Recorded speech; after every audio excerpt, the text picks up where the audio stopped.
இந்த வீணா போன பண்ண போறதுக்கு என்னமோ அவங்க சொத்தையே எழுதி கொடுக்குற மாதிரி தான் யோசிக்கிறானுங்க. வாவ், அழகான பிச்சைக்காரி.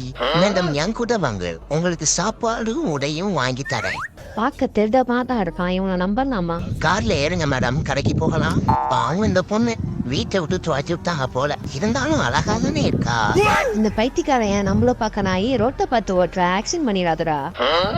இந்த கடையில அழகான சட்டை எல்லாம் கிடைக்குங்க, வாங்க உள்ள போய் பார்க்கலாம். இந்த சட்டையை ட்ரை பண்ணுங்க, அழகா இருக்கும். சார், இந்த சட்டில் நான் எப்படி சார் இருக்கேன்? நல்லா இருக்கேனா? இவ்வளவு அழகா? எப்படியோ 2-3 விட்ட போட்டு கரெக்ட் பண்ணிட்டேன். பொறுமையா சாப்பிடுறீ, புரிஞ்சலா சாப்பிட மாட்டேன். நீங்கம்மா சொல்றீங்க, நீங்க என்ன கல்யாணம் பண்ணிக்க போறீங்களா? கிஸ் பண்றோன்னு தெரியல, கண்ணம் முழுங்கையா. பத்திரமா வேலைக்கு போயிட்டு வாங்க. பாய் பாய். டேய், அவன் வேலைக்கு போயிட்டான்டா. ஏன்னா வேலைக்கு போயிட்டானா? இருமா சீக்கிரம் வரேன். இந்த கம்பெனியில எழுத சொல்லியே சாவடிக்க அணுகலா. முட்டா பைய என்னைய நம்பி வீட்டுல இவ்வளவு காசு வச்சிருக்கானே. காசு பணம் துட்டு மணி மணி, காசு துட்டு பணம் மணி மணி. வீட்டுல பொண்டாட்டி தனியா என்ன பண்ணிட்டு இருக்கான்னு தெரியலையே. பாஸ்வேர்ட் வேற என்ன போட்டுருக்கான்னு தெரியல, எது போட்டு அவன் துறக்கவே மாட்டேங்குது. எலே திருட்டு கபோதிகளா.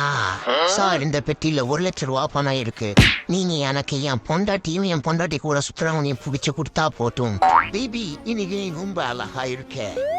அந்த 2 பேர் தான் நம்ம பிடிக்கணும். டேய், என்னடா பண்ற? நீ விடுறா. டேய் என்ன ஏன்டா கட்டுறேன்? நான் என்னடா பண்ணாங்க? டேய், என்ன கடத்தினது மட்டும் என் புருஷனுக்கு தெரிஞ்சா அவங்கள சும்மாவே விட மாட்டான், பாத்துக்கோ. காட்டு சொன்னதே உன் புருஷன். என்னது? எவ்வளவு தைரியம் இருந்தா 2 பேரும் என்னையே ஏமாத்துவீங்க. ப்ளீஸ் எங்களை மன்னிச்சிடுங்க. Today is your last day.